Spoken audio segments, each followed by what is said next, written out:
part of the rationale for regulation is about public confidence, and that was the issue that you were talking about here. It's me, unfortunately. It's you, Anthony. Excellent. I only do 140 characters, so... You're going to tweet at us, are you? Yeah, the first comment was that, a little bit like referees, if we do our job properly, nobody notices managers, and that's the best way to restore credibility in NHS management. So it's about making the service, the hospital, the care that you provide the best, and that will help. And I think that's a general point which I thought was very good. The second point is be explicit about this code of conduct. I can't believe that we've had this sort of discussion today about a code of conduct that was implemented 10 years ago, but actually nobody uses it.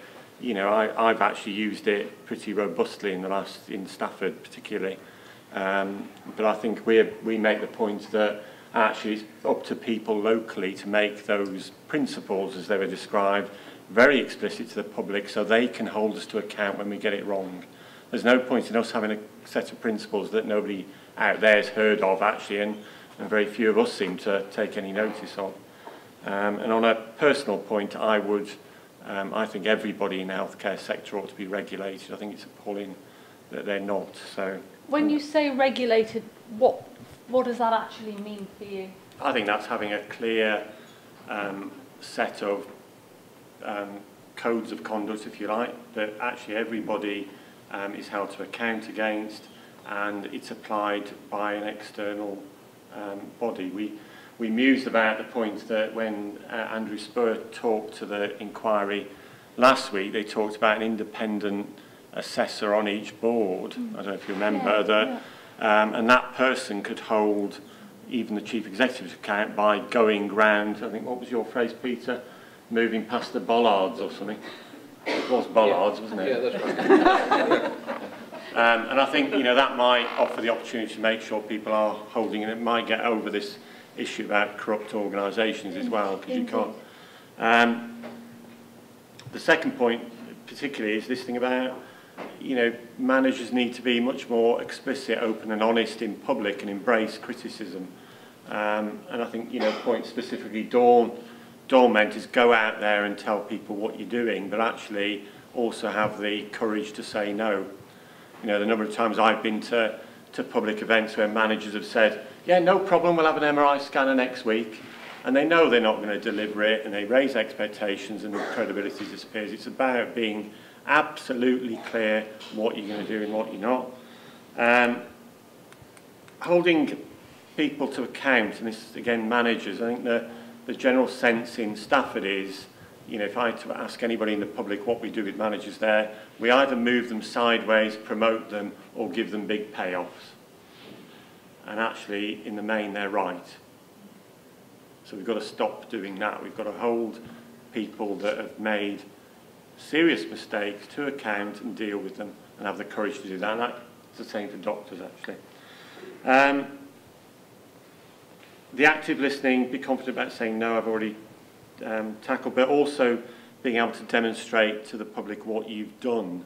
It's not about just saying yes, it's about, and we've done this and it's made this difference.